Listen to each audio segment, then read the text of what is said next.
Powered by the Montana Television Network. The 5:30 news continues on KPAX, Montana's news leader.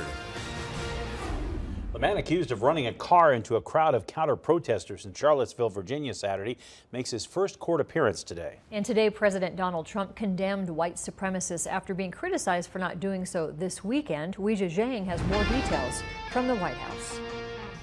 I woke up and I thought my baby's gone. Susan Bro is struggling with the death of her daughter, 32-year-old Heather Heyer.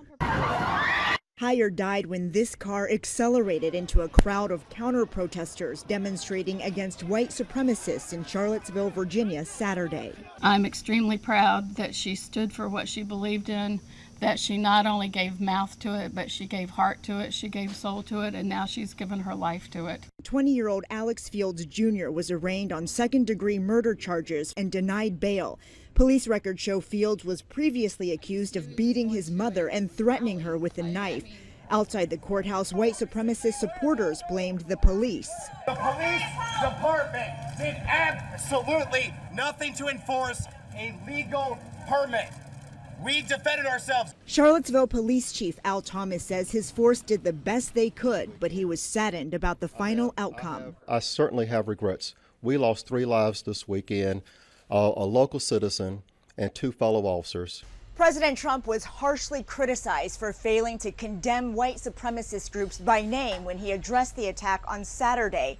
That changed today. Racism is evil, and those who cause violence in its name are criminals and thugs, including the KKK, neo-Nazis, white supremacists, and other hate groups. President Trump has yet to clarify what took him so long and called the reporter who asked him to explain fake news.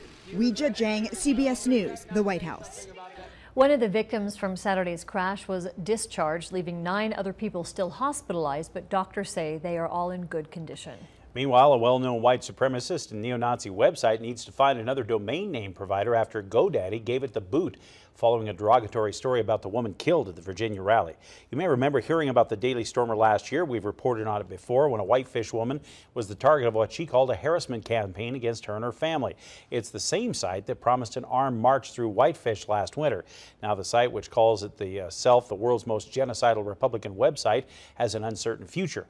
Web hosting company GoDaddy called the website to find another service provider after it published a derogatory story about Heather Heyer. Whitefish woman Tanya Gersh was also filed a civil lawsuit against the founder of the neo-Nazi website's creator, claiming he launched a terror campaign against her and her family. Next, Erin says we'll hold on to cooler temperatures before another warm-up later in the week. She has more on that coming up.